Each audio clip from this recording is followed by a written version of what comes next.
भगवान शिव पर क्यों चढ़ाते हैं बेलपत्र। दोस्तों ये तो आप सभी जानते होंगे कि भगवान शिव को बेलपत्र बहुत पसंद है। आप लोग उन पर चढ़ाते भी होंगे, लेकिन आपने कभी सोचा है कि बेलपत्र उन्हें इतने पसंद क्यों हैं कि जो भी उन पर बेलपत्र चढ़ाता है उसे वो मनचाहा वरदान दे देते हैं। आखिर क्या खुशी मिलती है महादेव को बेलपत्र से? आपके ये सारे सवालों के जवाब एक पौराणिक कथा में छिपे हुए हैं। दरअसल समुद्र मंथन के बाद जब कालकूट नाम का विष निकला तो देवता और दानव दोनों ने ही उसे लेने से मना कर दिया। सभी को ये चिंता सताने लगी कि आखिर ये विष का क्या किया जाएगा। जब देवता और दानव को कोई रास्ता नजर नहीं आया तो सभी मिलकर महादेव के पास सहायता मांगने पहुंच गए और उनसे कहने लगे, प्रभु आप ही हमारी सहायता कर सकते हैं। इस विष का क्या किया जाए कुछ समझ नहीं आ रहा, और अगर इसे पृथ्वी पर कहीं छोड़ा गया तो सारी धरती का नाश हो जाएगा। न किसी देवता में इतनी शक्ति है कि वो इसे झेल सके और न ही किसी दानव में। अब आप ही कुछ करिए।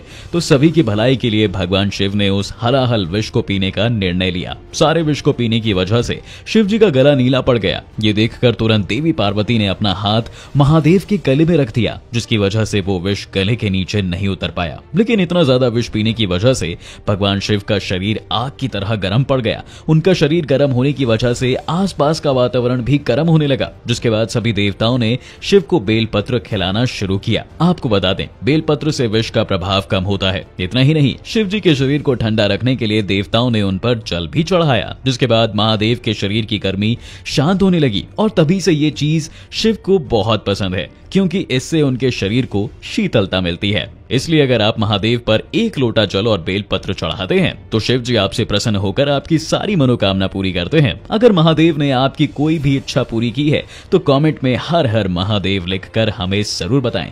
दोस्तों बेलपत्र के अलावा महादेव को भस्म भी बहुत प्रिय है। आपने कभी सोचा है क्यों? धार्मिक मान्यताओं के अनुसार शिव जी को मृत्यु का स्वामी माना गया है, इसलिए वो अपने शरीर पर किसी आम लकड़ी की भस्म नहीं बल्कि चिता की राख धारण करते हैं। इस तरह भोलेनाथ भस्म लगाकर हमें यह संदेश देते हैं कि हमारा ये शरीर नाश्वर है और एक दिन इसी भस्म की तरह मिट्टी में विलीन हो जाएगा। इसलिए हमें भूल कर भी इस नाश्वर शरीर पर गर्व नहीं करना चाहिए। कोई व्यक्ति कितना भी सुंदर क्यों ना हो, मृत्यु के बाद उसका शरीर इसी तरह भस्म बन जाएगा।